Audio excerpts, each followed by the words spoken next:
Good morning friends, doctor BPSC के इस channel में आपका स्वागत है। केजीएस आईएएस के टेस्ट 5 में आपको हम लोग सॉल्व करेंगे। अब जैसा कि आपको पता होगा कि 71वीं बीपीएससी में अब ज़्यादा दिन शेष नहीं बचे हैं। 70-75 दिनों के आसपास दिनों की संख्या बची है। ऐसे में ज़्यादा से ज़्यादा क्वेश्चंस लगाना अभी हमारे लिए काफ़ी फ़ायदेमंद हो सकता है। ये वीडियो इसलिए बनाया जा रहा है ताकि कई बार क्या होता है कि लोग टेस्ट तो बनाते हैं, लेकिन उसका एक्सप्लेनेशन जो है वो ठीक तरीके से नहीं देख पाते हैं। ठीक है, तो इस वीडियो के ज़रिए जो है आप टेस्ट को सॉल्व भी कर सकते हैं तथा उसके एक्सप्लेनेशन को भी आप बहुत बारीकी से देख सकते हैं, समझ सकते हैं। इस वीडियो को आप 1.25 1.5 के स्पीड से रिवीजन के पर्पज से सुन सकते हैं। ठीक है, तो चलिए पहला क्वेश्चन देखते हैं। पहला क्वेश्चन है, भारत की 2011 की जनगणना के आधार पर बिहार के किन 3 जिलों की जनसंख्या अवरोही क्रम में सूचीबद्ध सबसे अधिक थी? तो इस क्वेश्चन का उत्तर जो है ये ऑप्शन डी है, क्योंकि पटना, पूर्वी चंपारण और मुजफ्फरपुर ये 3 ऐसे जिले हैं जिनकी जनसंख्या जो है वो सबसे ज़्यादा रही। सबसे ज़्यादा जनसंख्या पटना की रही है, उसके बाद पूर्वी चंपारण की और फिर मुजफ्फरपुर की। अगर इसकी एक्सप्लेनेशन की बात है, एक्सप्लेनेशन देखते हैं, तो इसमें कहा जा रहा है कि भारत की 2011 की जनगणना के आधार पर बिहार की सर्वाधिक जनसंख्या वाले 3 जिलों की बात करें तो पटना है, पूर्वी चंपारण है और मुजफ्फरपुर है। ठीक है, अगला प्रश्न देखते हैं। अगला प्रश्न है, बिहार के विभिन्न जिलों की साक्षरता दर के संबंध में निम्नलिखित कथनों पर विचार करें। तो है कि सर्वाधिक साक्षरता दर वाला जिला रोहतास है। अगर ये बात कही जाए तो ये सही है कि सबसे ज़्यादा साक्षरता दर वाला जिला जो है वह रोहतास ही है। उसके बाद सर्वाधिक ग्रामीण साक्षरता दर वाला जिला की बात करें तो यह भी रोहतास है। सर्वाधिक शहरी साक्षरता दर वाला जिला रोहतास है, तो ये सही नहीं है। वहीं पुरुष साक्षरता दर वाले जिला जो है न्यूनतम पुरुष साक्षरता दर वाला ये जो है आपको पूर्णिया है, तो ये भी सही, यानी 1, 2 और 4 जो है सही है। ठीक है, आइए इसका एक्सप्लेनेशन देखते हैं। सर्वाधिक साक्षरता दर वाला जिला रोहतास है तथा सर्वाधिक ग्रामीण साक्षरता दर वाला जिला भी रोहतास है। वहीं उच्चतम शहरी साक्षरता दर वाला जिला कैमूर है और सबसे कम पुरुष साक्षरता दर वाला जिला पूर्णिया है। ठीक है, तो यहाँ पे जो है आपको रोहतास नहीं बल्कि कैमूर होना चाहिए। अगर यहाँ पे कैमूर होता तो ये ऑप्शन भी सही होता। ठीक है, चलिए अगले क्वेश्चन को देखते हैं। जनगणना 2011 के अनुसार सर्वाधिक जनसंख्या वृद्धि दर वाला जिला निम्नलिखित में से कौन है? तो इसका उत्तर है मधेपुरा। ठीक है, मधेपुरा में जो है सर्वाधिक जनसंख्या वृद्धि दर वाला जिला रहा है। क्वेश्चन नंबर 4 देखते हैं। 4 है, जनगणना 2011 के अनुसार प्रतिशत के हिसाब से न्यूनतम अनुसूचित जनजाति वाला जिला निम्नलिखित में से कौन है? तो इसका उत्तर होगा खगड़िया। खगड़िया जो है वह जनगणना 2011 के अनुसार प्रतिशत के हिसाब से न्यूनतम अनुसूचित जनजाति वाला जिला रहा है। वहीं क्वेश्चन नंबर 5 की बात करें तो 2011 की जनगणना के अनुसार बिहार का बाल लिंगानुपात कितना है? तो ये है 935। ठीक है, ऑप्शन सी जो है इसका सही उत्तर है। 935 जो है वो बिहार का बाल लिंगानुपात है। वहीं अगर बिहार के लिंगानुपात की बात करें तो यह 918 है। वहीं भारत के लिंगानुपात की बात करें तो यह 943 है। ठीक है, तो भारत की जहाँ तक बात करें तो ये कितना है? 943 है। वहीं बिहार के लिंगानुपात की बात करें तो ये है 918 और वहीं बाल लिंगानुपात की बात करें तो ये आपको 935 है। चलिए अगला प्रश्न देखते हैं। 6 नंबर, भारत वन स्थिति रिपोर्ट ISFR 2023 के अनुसार क्षेत्रफल की दृष्टि से बिहार के किस जिले में सर्वाधिक वन पाए जाते हैं? तो इसका उत्तर होगा कैमूर। कैमूर में जो है वह 2023 के भारत वन स्थिति रिपोर्ट के अनुसार सर्वाधिक क्षेत्रफल की दृष्टि से वन पाया जाता है। ठीक है, अगला प्रश्न देखते हैं। इसमें एक चीज और ध्यान रखेंगे कि सबसे ज्यादा वन अगर कहा जाए तो वो कैमूर में है। ठीक है, यानी पहले स्थान पर कैमूर, और आपको आरोही या अवरोही क्रम में सजाने कहा जाए तो सेकंड पोजीशन पर याद रखेंगे ये पश्चिम चंपारण है। ठीक है, तो पहले नंबर पर कैमूर है और दूसरे नंबर पर पश्चिम चंपारण है। चलिए अगला प्रश्न देखते हैं, बिहार बजट 2025-26 के अनुसार निम्नलिखित में से कौन सा शहर स्मार्ट सिटी मिशन के अंतर्गत नामित नहीं है? तो इसमें जो है आपका उत्तर मोतिहारी हो जाएगा, क्योंकि मोतिहारी जो है उसे स्मार्ट सिटी मिशन के अंतर्गत नामित नहीं किया गया था। 7 का सी। याद रखें कि ये जो स्मार्ट सिटी मिशन जो है यह केंद्र सरकार की महत्वाकांक्षी योजना थी और इसे 25 जून 2015 को लॉन्च किया गया था। इसमें बिहार के कुछ शहर चुने गए थे, जैसे पटना, भागलपुर, मुजफ्फरपुर और बिहार शरीफ। ठीक है, तो यहाँ पे भागलपुर सही है, मुजफ्फरपुर भी ठीक है, बिहार शरीफ भी ठीक है और यहाँ पे पटना, ये 4 ऐसे जिले हैं जिनको स्मार्ट सिटी मिशन के तहत चुना गया था। चलिए अगला क्वेश्चन देखते हैं, बिहार बजट 2025-26 के तहत बिहार के प्रत्येक जिले में अन्य पिछड़ा वर्ग ओबीसी के छात्रों के लिए 100 बेड वाले छात्रावास स्थापित करने के लिए कौन सी योजना शुरू की गई है? तो इसका उत्तर है जन नायक कर्पूरी ठाकुर छात्रावास योजना। ध्यान रहे कि ये बिहार बजट 2025-26 के अंतर्गत जो है ये योजना शुरू की गई है। नाम क्या है? जन नायक कर्पूरी ठाकुर छात्रावास योजना। ध्यान रखें कि 2024 में ही जन नायक कर्पूरी ठाकुर को भारत रत्न से सम्मानित किया गया था। यह बिहार के पूर्व मुख्यमंत्री रह चुके हैं, समाजवाद के पुरोधा। अगला प्रश्न देखते हैं, क्वेश्चन नंबर 9, इस संगठन द्वारा विभिन्न ऑफलाइन और ऑनलाइन परीक्षा आयोजित करने के लिए बिहार की राजधानी पटना में भारत का सबसे बड़ा परीक्षा परिसर बापू परीक्षा परिसर विकसित किया गया है। तो इसका उत्तर है बिहार विद्यालय परीक्षा समिति। बिहार विद्यालय परीक्षा समिति के द्वारा जो है विभिन्न परीक्षाओं के संचालन के लिए देश का सबसे बड़ा परीक्षा परिसर बापू परीक्षा परिसर विकसित किया गया है। ठीक है, अगला प्रश्न देखते हैं, बिहार राज्य सरकार की प्रमुख योजना जल जीवन हरियाली योजना किस वर्ष शुरू की गई थी? ठीक है, तो इसका उत्तर जो है आपको ऑप्शन बी होगा। ठीक है, 2019 में जो है ये जल जीवन हरियाली मिशन की शुरुआत की गई थी और तारीख भी याद रखें, 2 अक्टूबर 2019 को मुख्यमंत्री नीतीश कुमार के नेतृत्व में बिहार सरकार द्वारा की गई थी, इसका शुरुआत किया गया था, जिसका उद्देश्य जल संरक्षण, वनीकरण, नवीकरणीय ऊर्जा संवर्धन जैसे पहलों के माध्यम से पर्यावरण संरक्षण, जल प्रबंधन और सतत विकास को बढ़ावा देना था। अगला प्रश्न देखते हैं, क्वेश्चन नंबर 11, पंचायतों और वार्डों में विकास कार्यक्रमों को प्रभावित क्रियान्वयन में सहायता के लिए विकास मित्र की नियुक्ति में महिलाओं के लिए कितने प्रतिशत सीटें आरक्षित हैं? तो इसका ध्यान रखेंगे, ये 50% सीट जो है वो आरक्षित किया गया है। ठीक है, बिहार राज्य में पंचायतों एवं वार्डों में कार्यक्रमों के समुचित क्रियान्वयन में सहायता के लिए नियुक्त विकास मित्र के पद पर महिलाओं को 50% आरक्षण दिया गया है। पंचायतों में महिलाओं की भागीदारी बढ़ाने की दिशा में यह एक महत्वपूर्ण पहल है। अगला प्रश्न देखते हैं, प्रश्न संख्या 12 कह रहा है, पक्षी आबादी की निगरानी और संरक्षण प्रयासों को दिशा देने के लिए उपयोग किए जाने वाला ऐप BRMS में आर का क्या अर्थ है? तो इसमें आर का जो अर्थ है वो है रिंगिंग। ठीक है, आर का क्या अर्थ है? रिंगिंग। बिहार में वर्ष 2023 में bird ringing monitoring system BRMS mobile app विकसित किया गया था। देखिए BRMS का फुल फॉर्म क्या है? Bird ringing monitoring system. यह पक्षी आबादी की निगरानी और संरक्षण रणनीति की जानकारी देने में महत्वपूर्ण भूमिका निभाती है। अगला क्वेश्चन देखते हैं, क्वेश्चन नंबर 13, सोमेश्वर श्रेणी में नदियों द्वारा निर्मित दर्रे निम्नलिखित में से कौन है?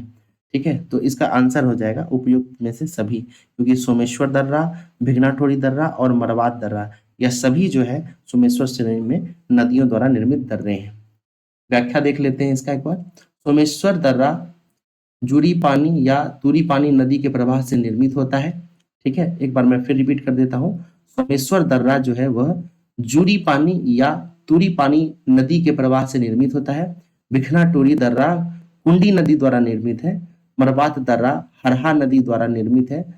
ये सभी दर्रे बिहार और नेपाल के बीच आवागमन के मार्ग के रूप में काम करते हैं। सोमेश्वर पर्वतमाला त्रिवेणी नहर से भिखनाठोरी तक फैला हुआ है, जो लगभग 75 किलोमीटर क्षेत्र में फैला हुआ है। बिहार का उत्तर पश्चिमी क्षेत्र इस पर्वत श्रृंखला से घिरा हुआ है। इस पर्वत श्रृंखला की सबसे ऊंची चोटी 874 मीटर की है और इसका नाम भी सोमेश्वर पर्वत है।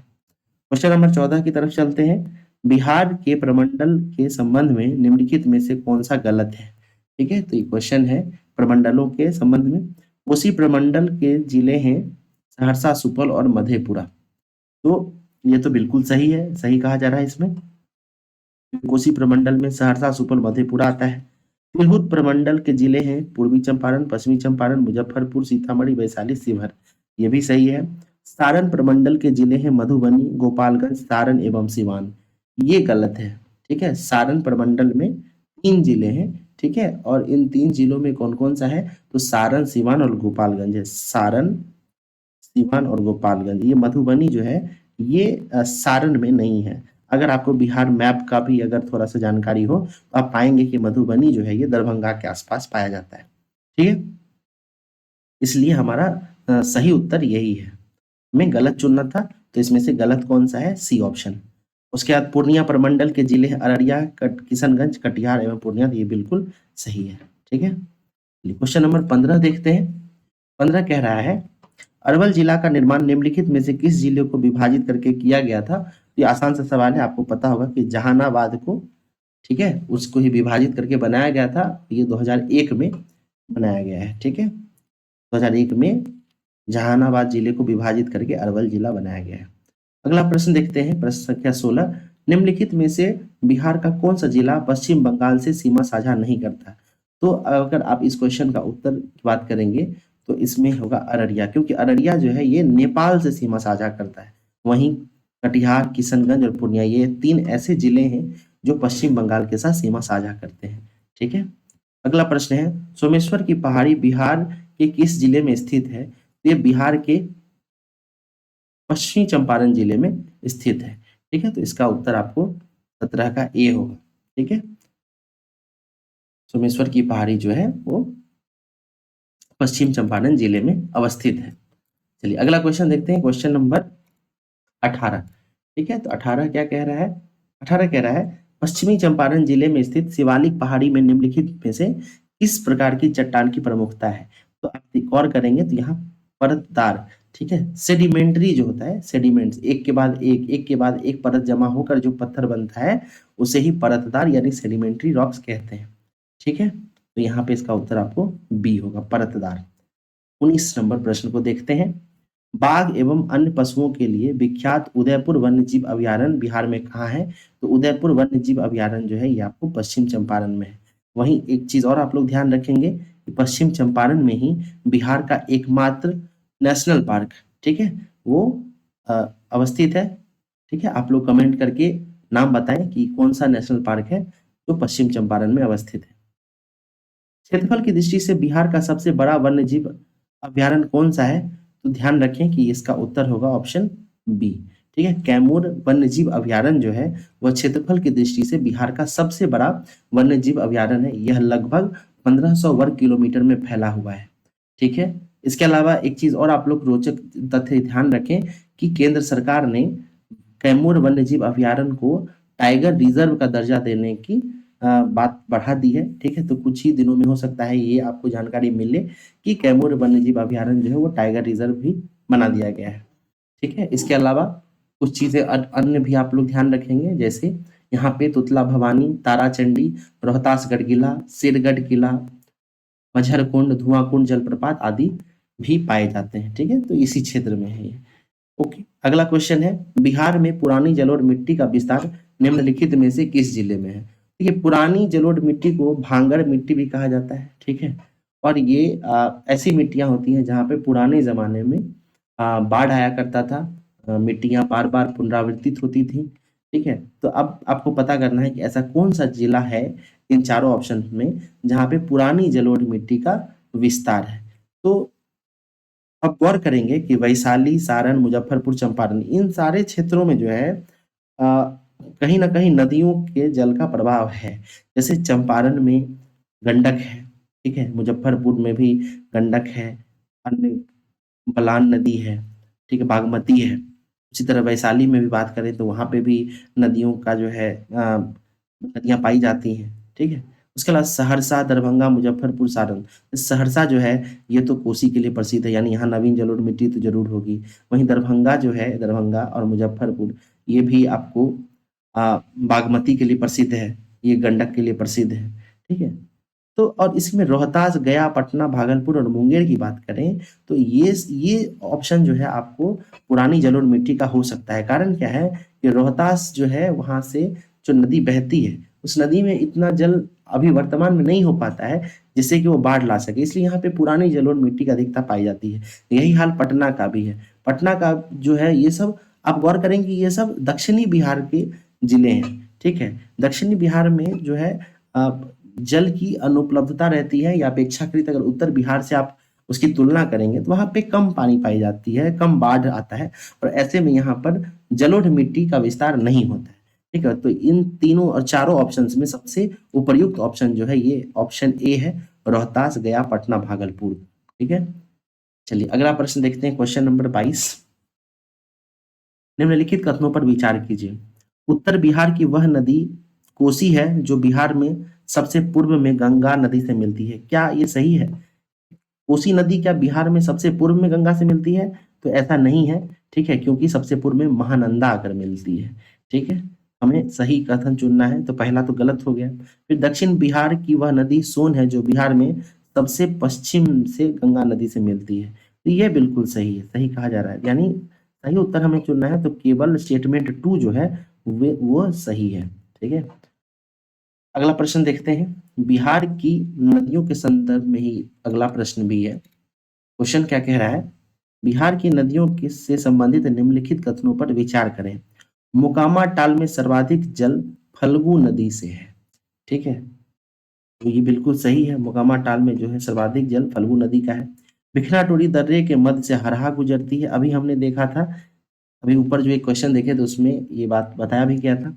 अगला है कोसी नदी नेपाल में स्थित सप्तकोशी क्षेत्र के ग्लेशियर से निकलती है, बिल्कुल यह भी सही है कि ये सप्तकोशी जो है ग्लेशियर से निकलती है। और बिहार में गंगा के दक्षिण मैदान में बागमती प्रवाहित होती है, क्या बागमती जो है वो दक्षिण बिहार की नदी है? तो ऐसा नहीं है, बागमती जो है ये उत्तर बिहार की नदी है, इसलिए स्टेटमेंट 4 गलत है। ऐसे में 1, 2 और 3 यानी ऑप्शन ए हमारा सही उत्तर है। क्वेश्चन नंबर 24 देखते हैं। इंद्रपुरी जलाशय योजना में बिहार के अतिरिक्त निम्नलिखित में से किन राज्यों की भागीदारी है?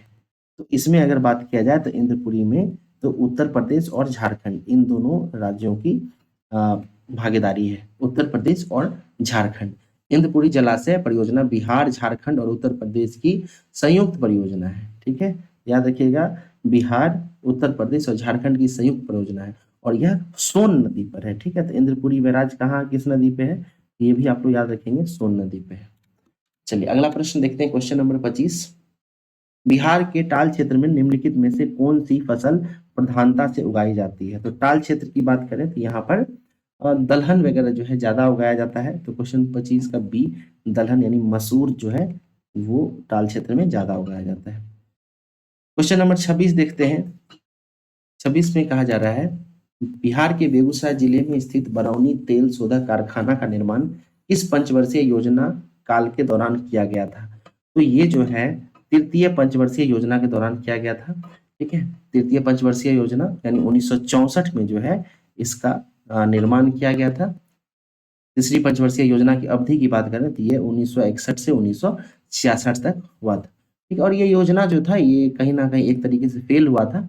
अगर आप लोग इकोनॉमिक्स के बारे में जानकारी हो आपको तो पता होगा कि 1965 में भारत पाकिस्तान का युद्ध होता है, 1962 में भारत चीन का युद्ध होता है। इसके अलावा इसी समय जो है भारत अकाल से भी जूझ रहा होता है, कृषि की विफलता होती है, जिसकी वजह से ये पंचवर्षीय योजना फेल होता है। कहीं ना कहीं इसी के पृष्ठभूमि पर जो है ये हरित क्रांति भी आती है, ठीक है। तो ये सब आप लोग ध्यान रखेंगे। क्वेश्चन नंबर 27 देखते हैं। पायराइट के लिए प्रसिद्ध अमझौर पहाड़ियां बिहार के किस जिले में स्थित है? तो याद रखिएगा ये रोहतास जिले में है, ठीक है, रोहतास में है अमझौर पहाड़ियां। अमझौर पहाड़ियां जो अपने पैराइट भंडार के लिए जानी जाती हैं बिहार के रोहतास जिले में स्थित है। रोहतास जिले में 300 मिलियन टन समान ग्रेड पायराइट जिसमें 40% सल्फर होता है और 150 मिलियन टन कम क्षारीय पायराइट का भंडार पाया गया है। तो कहाँ पाया गया है? रोहतास में। चलिए अब सूची का मिलान करना है, हमें चुनना है कि कौन सा जल विद्युत परियोजना और वो कहाँ पर अवस्थित है, ठीक है। तो पहला है डगमारा, डगमारा कहाँ है? तो डगमारा जो है ये सुपौल जिले में अवस्थित है। ठीक है, वहीं अगनूर जल विद्युत परियोजना की बात की जाए तो ये अरवल जिले में है। वहीं ढेलबाग जल विद्युत परियोजना की बात की जाए, ठीक है, तो ये जो है आपको रोहतास जिले में है। और अंत में त्रिवेणी नहर जो है ये पश्चिम चंपारण में है। अब इस कोडिंग के आधार पर हम चुनेंगे ए का 2, बी का 3, सी का 1 और बी का 1, ठीक है। तो हमारा उत्तर बी होगा। ध्यान रखें, डगमारा जल विद्युत परियोजना सुपौल में है, ठीक है। अगनूर जल विद्युत परियोजना जो है वो अरवल में है। बेलबाग जल विद्युत परियोजना रोहतास में है और त्रिवेणी नहर जल विद्युत परियोजना पश्चिम चंपारण में है। नेपाल की प्रथम बहुराष्ट्रीय पेट्रोल पाइपलाइन बिहार में कहाँ से प्रारंभ होती है? तो क्वेश्चन नंबर 29 का जो उत्तर होगा ये ऑप्शन ए है, ठीक है, मोतिहारी से। नेपाल का प्रथम बहुराष्ट्रीय पेट्रोल पाइपलाइन बिहार में मोतिहारी से शुरू हो रहा है, ठीक है। तो मोतिहारी से ये बिछाया जा रहा है। क्वेश्चन नंबर 30 है, बिहार का प्रथम रामसर क्षेत्र निम्नलिखित में से किस जिले में है? तो प्रथम रामसर क्षेत्र की बात करें तो ये बेगूसराय में है, ठीक है। बेगूसराय का जो कांवर ताल है वही जो है बिहार का पहला रामसर साइट है। ये 39 नंबर का रामसर साइट है और वर्ष 2020 में इसे रामसर का दर्जा दिया गया था। ध्यान रखें कि ये जो कांवर ताल है वो बूढ़ी गंडक नदी का ऑक्सबो लेक है, ठीक है। बूढ़ी गंडक नदी का ऑक्सबो लेक है, ये यूपीएससी में पूछा भी गया था। ये चीज भी आप लोग ध्यान रखेंगे। क्वेश्चन नंबर 31 देखते हैं, वीर कुंवर सिंह ने अपनी अंतिम लड़ाई किस ब्रिटिश कैप्टन से लड़ी थी? अगर आप लोगों ने बीपीएससी मेंस का एग्जाम दे रखा है तो ये प्रश्न का उत्तर देने में आपको बिल्कुल कठिनाई नहीं होगी। इसका उत्तर है ली ग्रांट, ठीक है। तो कुंवर सिंह ने अपनी अंतिम लड़ाई जो है कैप्टन ली ग्रांट से लड़ी थी। और 23 अप्रैल 1858 को ली ग्रांट के नेतृत्व वाली जो ब्रिटिश सेना थी उसे बाबू कुंवर सिंह ने हराया था, ठीक है। हालांकि कुंवर सिंह जो है वो घायल अवस्था में थे परंतु फिर भी उन्होंने ली ग्रांट को हरा दिया था, ठीक है। और इसी तारीख 23 अप्रैल को इसीलिए हम लोग जो है वीर दिवस मनाते हैं, ठीक है, ध्यान रखें। और इसके 3 दिन बाद जो है बाबू कुंवर सिंह का देहांत हो जाता है क्योंकि वह घायल अवस्था में पहुंचे थे। अगला प्रश्न है, 1830 के दशक में पटना किस विद्रोह का प्रमुख केंद्र बनकर उभरा? ध्यान रखिएगा, ये बहावी आंदोलन का प्रमुख केंद्र के रूप में उभरा था, ठीक है। 1830 के दशक में पटना बहावी विद्रोह का प्रमुख केंद्र बनकर उभरा। भारत में बहावी आंदोलन की शुरुआत सैयद अहमद शहीद ने की थी। करीब 46 साल तक पटना बहावी आंदोलन का मुख्य केंद्र बना रहा। अगला क्वेश्चन है, बिहार में बॉयज एसोसिएशन के संस्थापक कौन थे? तो बॉयज एसोसिएशन की जहां तक बात है तो इसके जो संस्थापक थे वो सूर्यदेव नारायण शर्मा थे, ठीक है। नाम फिर से सुन लें आप लोग, बॉयज एसोसिएशन के संस्थापक सूर्यदेव नारायण शर्मा थे।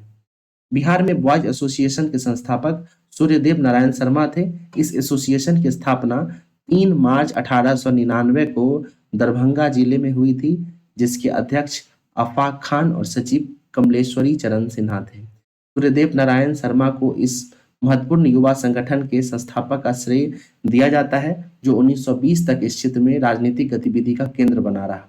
बंकिम चंद्र ने हिंदू बॉयज एसोसिएशन नामक एक अलग संगठन की स्थापना की थी। तो ये जो हिंदू बॉयज एसोसिएशन है ये बिल्कुल अलग है और ये बंगाल के क्षेत्र में बना था।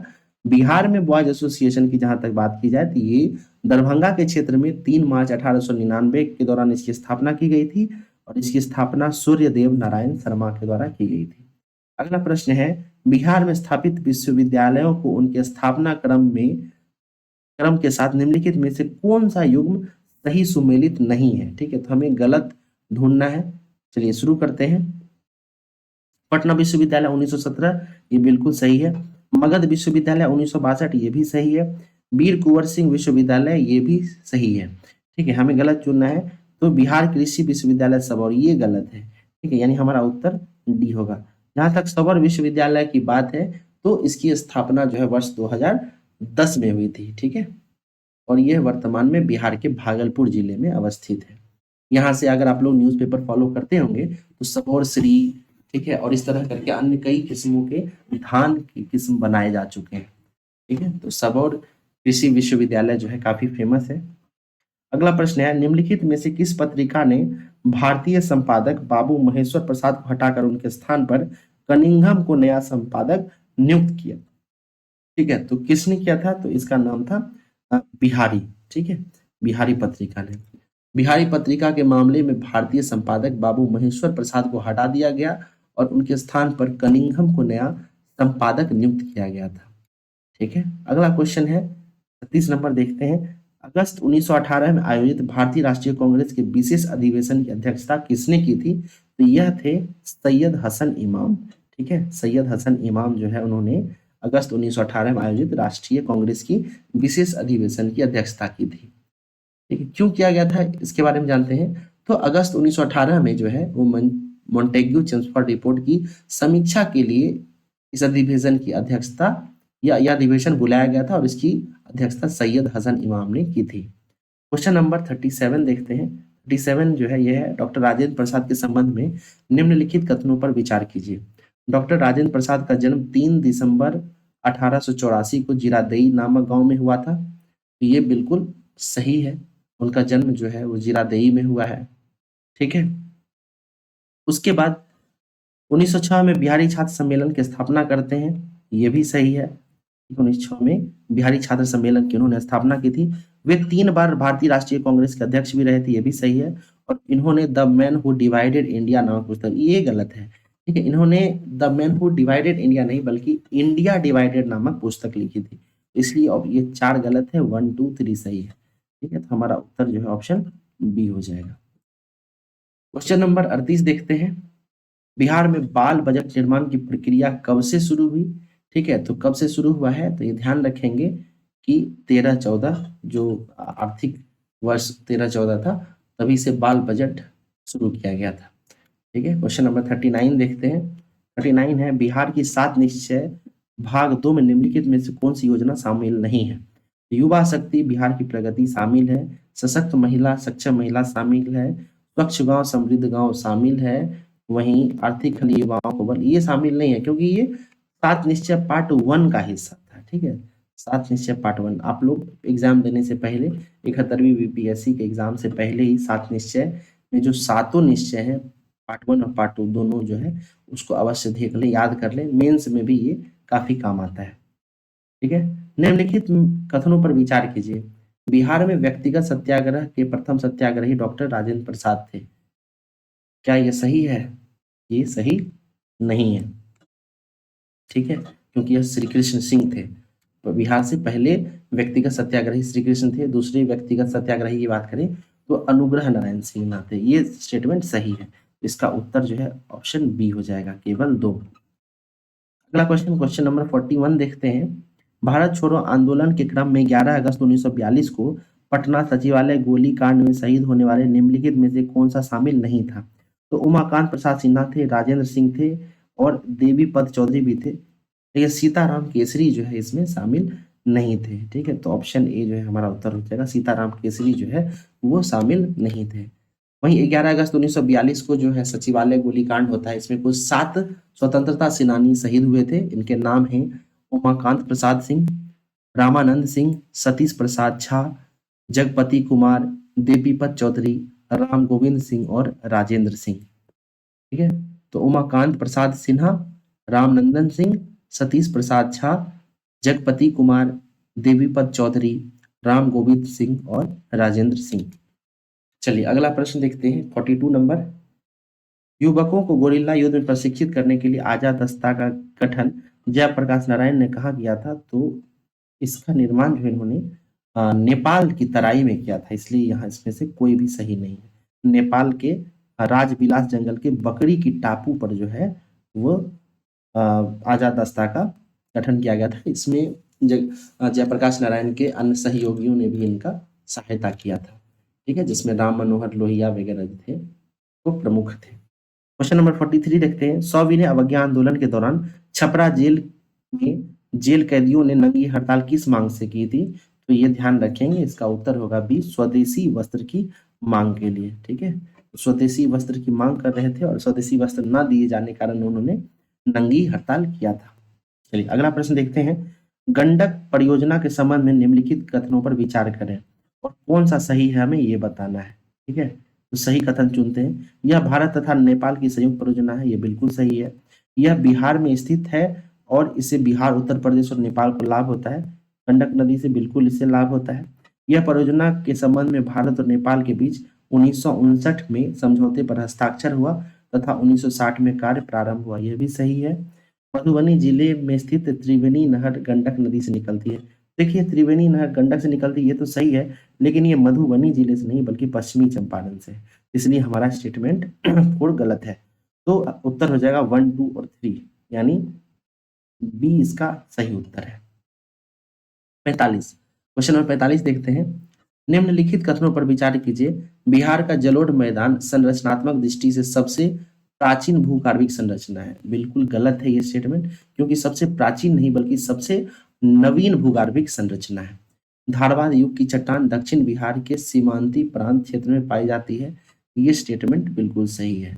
अभी हम लोग अगले वीडियो में बिहार से जुड़ी हुई जब ज्योग्राफी को देखेंगे तो उसमें पाएंगे कि ये धारवाड़ क्रम की चट्टानें कहाँ हैं, विंध्यांश क्रम की चट्टानें कहाँ हैं, टर्शरी युग की चट्टानें कहाँ हैं, क्वाटरनरी युग की चट्टानें कहाँ हैं। तो आसानी से आप इन प्रश्नों का उत्तर दे पाएंगे। इसके लिए आप हमारे प्लेलिस्ट में जो बिहार स्पेशल का वीडियो है उसकी ज्योग्राफी सेक्शन को जरूर देखें। ठीक है, तो इसका उत्तर हो जाएगा ऑप्शन बी, 45 का बी जो है सही है।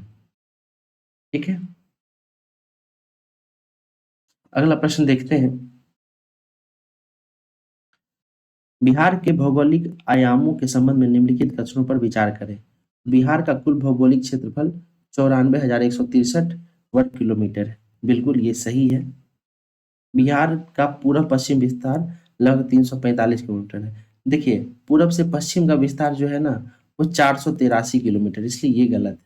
वहीं उत्तर से दक्षिण 483 है, ये भी गलत है, ये 345 है। देखिए, यहाँ अदला बदली कर दिया गया है, यहाँ पे 483 होगा और यहाँ पे 345 होगा, इसलिए इसका उत्तर जो है केवल ए सही होगा। ठीक है, बिहार का क्षेत्रफल जरूर याद रखें, ये 94,163 किलोमीटर है।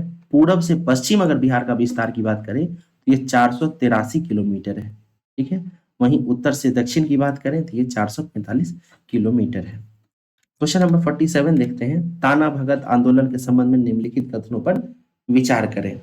ठीक है, आइए विचार करते हैं। इस आंदोलन का शुभारंभ वर्ष 1946 में गुमला से हुआ था, बिल्कुल ये सही है, गुमला से हुआ था। ठीक है, अगला क्वेश्चन, अगला है यात्रा भगत इस आंदोलन के प्रमुख नेता थे, ये भी स्टेटमेंट सही है। यात्रा भगत के द्वारा ही जो है इसको शुरू किया गया था। ठीक है, उसके बाद अभूतपूर्व हिंसा इस आंदोलन की प्रमुख विशेषता थी। तो इसमें अहिंसा, इसमें हिंसा जैसा कुछ तो नहीं था। ठीक है, ऐसा बहुत खतरनाक हिंसा इसमें नहीं हुआ था। और इस आंदोलन ने खादी के प्रयोग को बढ़ावा दिया और ईसाई मिशनरियों की गतिविधियों को विरोध किया, ये स्टेटमेंट भी सही है। तो ताना भगत आंदोलन के संबंध में जो है ये प्रश्न है, तो इसका सही उत्तर ऑप्शन बी हो जाएगा। ठीक है, एक्सप्लेनेशन देखते हैं एक बार। ताना भगत आंदोलन मूलतः जमींदारों, प्रशासन और बाहरी लोगों के अत्याचारों के खिलाफ था, लेकिन हिंसक संघर्ष के बजाय संवैधानिक संघर्ष का रास्ता अपनाया गया था। ठीक है, ठीक है, अगला प्रश्न देखते हैं। प्रश्न संख्या 48। बिहार में स्थित सदाकत आश्रम से द मदरलैंड नामक अखबार किसने निकाला? ठीक है, प्रारंभ किया था। तो इसका उत्तर हो जाएगा मदरलैंड वाला डॉक्टर मजहरूल हक। ठीक है, मजहरूल हक ने द मदरलैंड नामक जो न्यूज़पेपर था, अखबार था, उसे निकाला था। ठीक है, 1921 की यह घटना है। चलिए अगला प्रश्न देखते हैं। निम्नलिखित में से किसने दुखी, दुखी आत्मा, दुखी हृदय जैसे छंद नामों के तहत लिखकर चंपारण के किसानों की दुर्दशा पर प्रकाश डाला था? तो ये काफी फेमस है।